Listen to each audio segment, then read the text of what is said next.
இன்றைய முக்கிய நிகழ்வுகள். புதுச்சேரி சட்டமன்ற தேர்தலுக்கான வாக்குப்பதிவு நேற்று காலை துவங்கிய நிலையில் என்ஆர் காங்கிரஸ் பிரமுகர் அனிபால் நேரு நீண்ட வரிசையில் நின்று தனது வாக்கினை பதிவு செய்தார். புதுச்சேரியில் தேசிய ஜனநாயக கூட்டணி அரசு ஆட்சியில் இருந்து வரும் நிலையில் 30 சட்டமன்ற தொகுதிகளுக்கான வாக்குப்பதிவு நடைபெறுகின்றது. சட்டமன்ற தேர்தலுக்கான அறிவிப்பு கடந்த 15ஆம் தேதி அறிவிக்கப்பட்டு 16ஆம் தேதி வேட்பு மனு தாக்கல் துவங்கியது. தொடர்ந்து 23ஆம் தேதி வேட்பு மனு தாக்கல் முடிவடைந்த நிலையில் புதுச்சேரி, காரைக்கால், மாஹே, ஏனாம் ஆகிய 4 தொகுதிகளிலும் 514 வேட்பு மனுக்கள் தாக்கல் செய்யப்பட்டது. இதில் 338 மனுக்கள் ஏற்றுக்கொள்ளப்பட்ட நிலையில் 105 மனுக்கள் நிராகரிக்கப்பட்டது. 71 பேர் மனுக்களை வாபஸ் பெற்றதை தொடர்ந்து களத்தில் 117 சுயேட்சை வேட்பாளர்கள் மற்றும் 40 பெண் வேட்பாளர்கள் உட்பட 294 வேட்பாளர்கள் போட்டியிடுகின்றனர். இந்த தேர்தலில் தேசிய ஜனநாயக கூட்டணி, திமுக காங்கிரஸ் கூட்டணி, தமிழக வெற்றிக் கழகம் மற்றும் நாம் தமிழர் கட்சி என 4 முனை போட்டி நிலவுகின்றது. தேர்தலில் 4,43,595 ஆண் வாக்காளர்களும் 5,477 பெண் வாக்காளர்களும் 139 மூன்றாம் பால் இனத்தவர்கள் என 9,44,211 பேர் வாக்காளர்கள் வாக்களிக்க உள்ளனர். இந்த நிலையில் ராஜ்பவன் தொகுதிக்கு உட்பட்ட புதுவை லப்போத் வீதியில் அமைந்துள்ள எக்கோ ஆங்கிலஸ் அரசு துவக்கப் பள்ளியில் ராஜ்பவன் தொகுதியின் என்ஆர் காங்கிரஸ் பிரமுகரும் முன்னாள் கவுன்சிலர்களின் கூட்டமைப்பின் தலைவருமான அனிபால் நேரு மக்களோடு மக்களாக வரிசையில் நின்று தனது வாக்கினை பதிவு செய்தார்.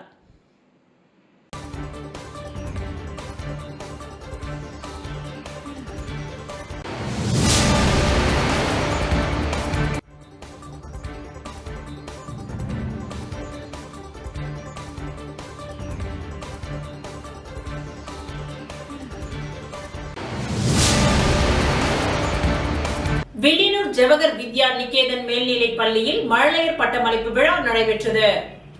வில்லியனூர் ஜவஹர் வித்யா நிகேதன் மேல்நிலை பள்ளியில் மழலையர் பட்டமளிப்பு விழா மிக சிறப்பாக நடைபெற்றது.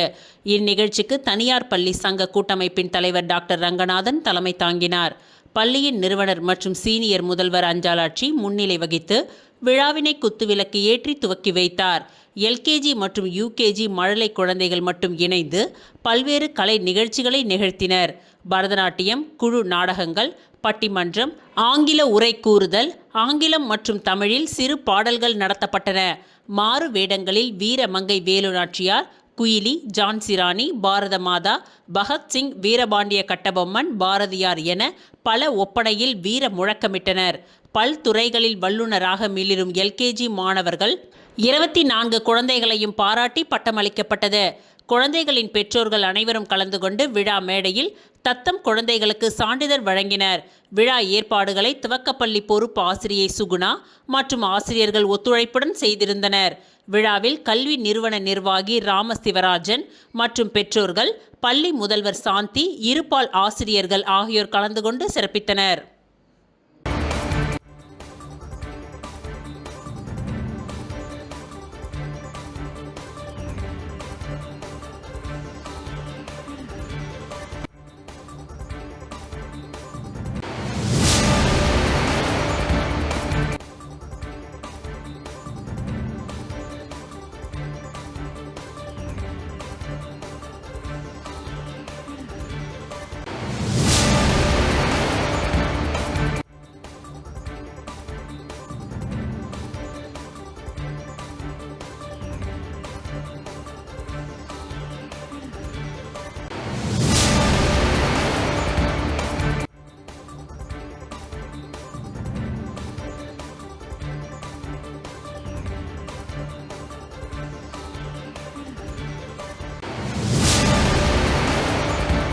புதுச்சேரி லாஸ்பேட்டை தொகுதியில் போட்டியிடும் என்ஆர் காங்கிரஸ் வேட்பாளர் VP சிவக்கொழுந்து நாவலர் நெடுஞ்செழியன் அரசு மேல்நிலை பள்ளியில் அமைக்கப்பட்ட வாக்கு சாவடியில் தனது வாக்கினை பதிவு செய்தார். புதுச்சேரி சட்டமன்ற தேர்தலில் தேசிய ஜனநாயக கூட்டணியில் லாஸ்பேட்டை தொகுதியில் என்ஆர் காங்கிரஸ் வேட்பாளராக VP சிவக்கொழுந்து போட்டியிடுகின்றார். இன்று வாக்குப்பதிவை முன்னிட்டு அவர் நாவலர் நெடுஞ்செழியன் அரசு மேல்நிலை பள்ளியில் அமைக்கப்பட்ட வாக்கு சாவடியில் தனது வாக்கினை பதிவு செய்தார். தொடர்ந்து சப்தகிரி அறக்கட்டளையின் பொறுப்பாளர் VPS ரமேஷ்குமாரும் தனது வாக்கினை பதிவு செய்தார். தொடர்ந்து என்ஆர் காங்கிரஸ் வேட்பாளர் விபி சிவக்கொழுந்து லாஸ்பேட்டை தொகுதி முழுவதும் அமைக்கப்பட்ட வாக்குச்சாவடிகளுக்கு சென்று ஆய்வு மேற்கொண்டார். மேலும் அனைத்து வாக்குச்சாவடிகளிலும் தேர்தல் ஆணையம் செய்துள்ள அடிப்படை வசதிகள் சரியாக உள்ளதா எனவும் பொதுமக்கள் எளிதில் சென்று வாக்களிக்கின்றார்களா என்றும் ஆய்வு செய்தார்.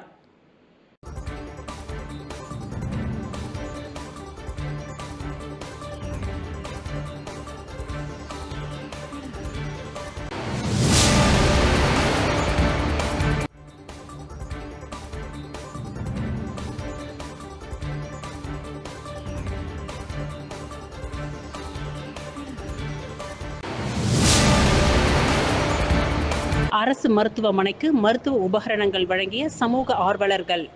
திண்டுக்கல் கிழக்கு கோபால்பட்டியில் செயல்பட்டு வரும் அரசு ஆரம்ப சுகாதார நிலையத்திற்கு திண்டுக்கல் சமூக ஆர்வலர் பால் தாமஸ் அவர்கள் நோயாளிகளின் இரத்த அழுத்தத்தை கணக்கிட பயன்படும் இரத்த அழுத்த மானிகளை வழங்கினார்.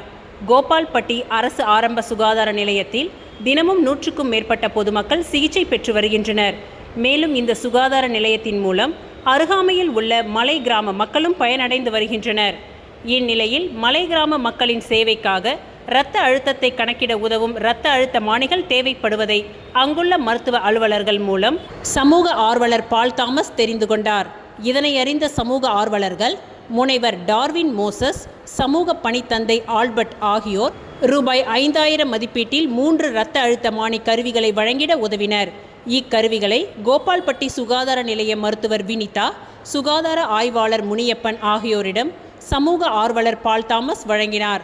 பொதுநல நோக்குடன் மலை கிராம மக்களுக்கான சேவைக்காக மருத்துவ உபகரணங்கள் வழங்கிய சமூக ஆர்வலர்களுக்கு மருத்துவர் மற்றும் செவிலியர்கள் வாழ்த்துக்களை தெரிவித்துக் கொண்டனர்.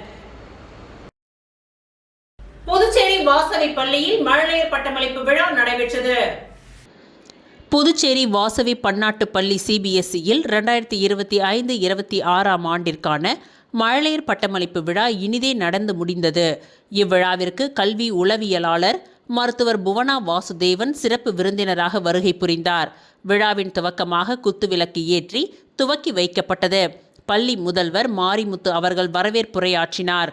பள்ளி தலைமை ஆசிரியை சுஜாதா அவர்கள் மழலையர் வகுப்பிற்கான ஆண்டறிக்கையை வாசித்தார்.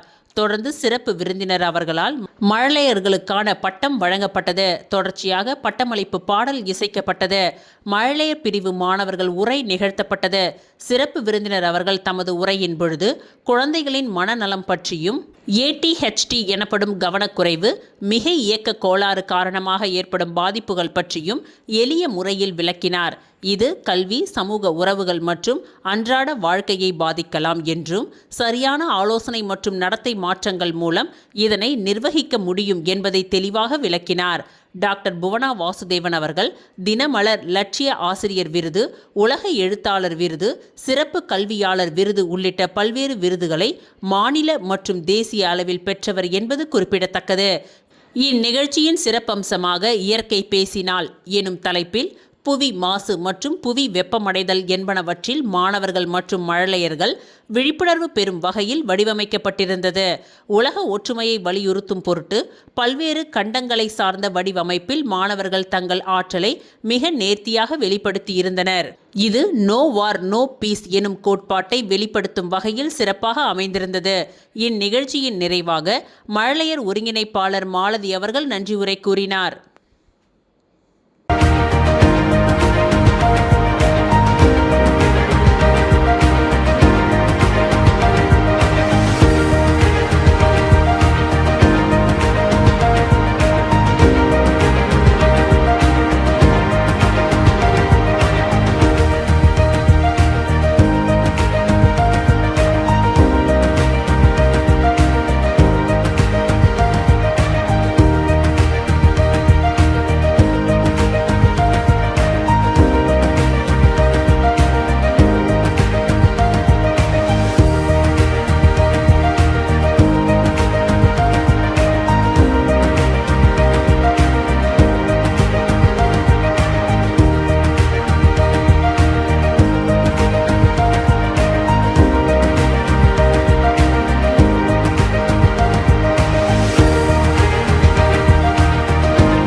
வணக்கம்.